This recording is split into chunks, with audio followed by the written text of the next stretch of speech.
Mga kabayan, alam nyo, nakarating na sa China ang balita na nagtatayo ng naval station ang ating Armed Forces of the Philippines sa Western Luzon.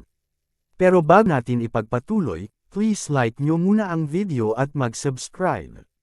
Maraming salamat po. Alam ninyo kasi ang ating Armed Forces of the Philippines nagtatayo ng Naval Station Leo Vigildo Gantioque in Zambales, Western Luzon. Kung saan dito nila ilalagay ang BrahMos anti-ship missile na binili natin sa India. At ito ay nakaharap sa South China Sea, kung saan na doon ang mga artificial island ng China.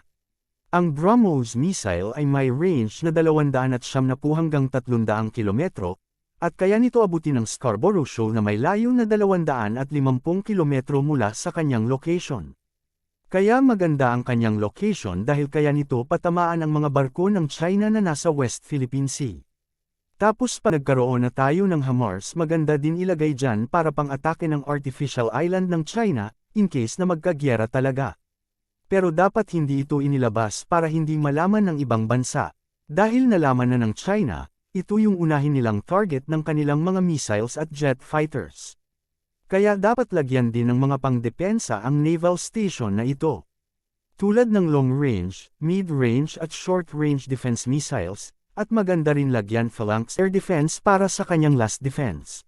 Dapat sa iba pang mga naval station or anti-aircraft station na itatayo, dapat sinisikrito na para hindi malaman ng ibang bansa. Dahil sa mga naglalabasan ng mga balita, sa pagtatayo ng Armed Forces of the Philippines ng Naval Station, ang South China Morning Post ay naglabas din ng balita tungkol dito. Sa lakas at dami ng missiles, warship at jet fighters ng China, parang hindi banta ito sa kanila. Pero sa atin malaking bagay na ito, kahit papaano mayroon tayong pangdepensa laban sa mga barko ng kalaban. Pero kahit ganito lang gamit natin, alam nyo naman marami na tayong pinatunayan sa mga nagdaan na digmaan. Basta Pinoy, kahit kaunti ang weapon natin, pero pagdating sa mga labanan lagi tayo angat dahil kakampi natin ang Diyos. Yun lang mga kabayan, maraming salamat sa time ninyo.